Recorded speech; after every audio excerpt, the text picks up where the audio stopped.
technique na pwede natin matutunan eh. Kaya lang, dahan-dahan mo talaga kayo kasi may tendency mabasag yan. Pag once na nabasag yung radiator niyan sa ilalim, no choice, papakonvert niya po talaga yan. Yung kagaya sa akin, no? Sa ibabaw.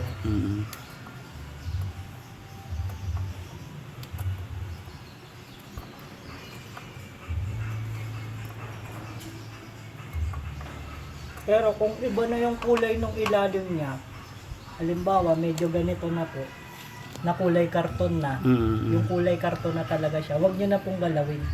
Palit bago. Hindi po, pa-convert niyo na lang po sa nagtatanso. Kasi, pag ano yan eh, higpitan niya po yan. Babalik niyo po ulit yan. Kailangan mahigpit niya ng sakto para wala siyang tagas.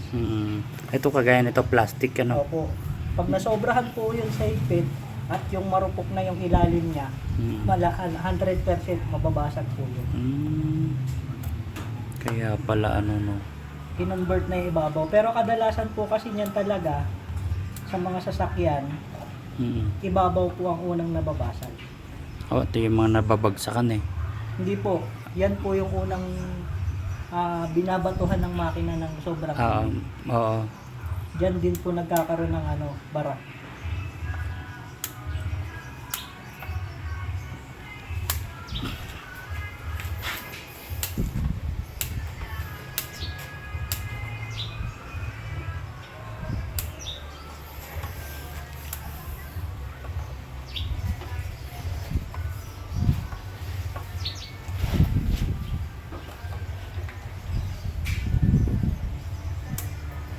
Yan pala yung sinasabi mo na pag kung plastic o tanso ang klase.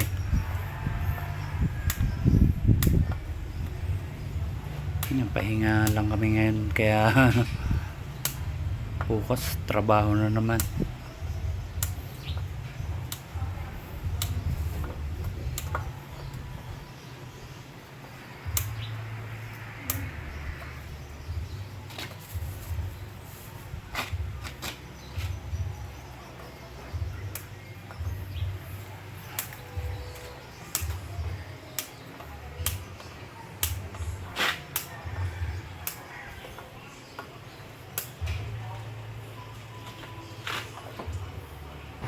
Isang karagdagang kaalaman na rin para sa akin na ano yan,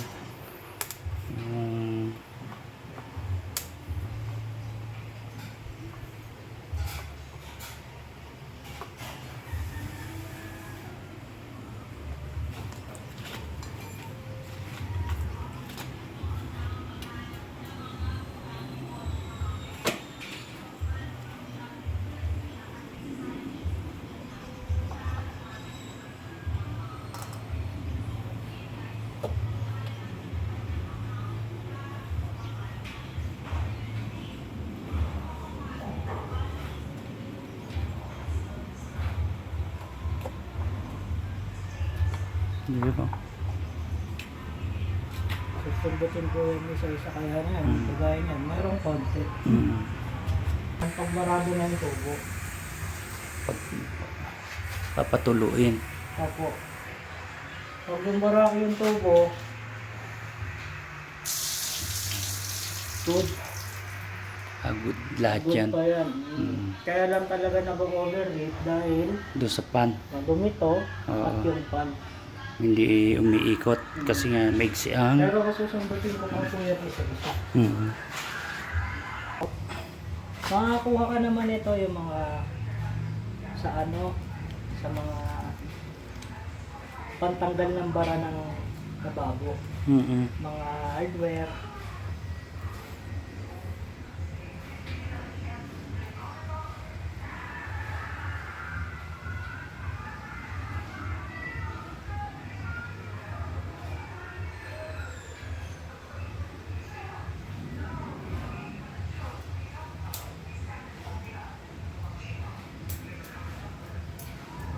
pansungkit talaga yan sa pinakabutas, no?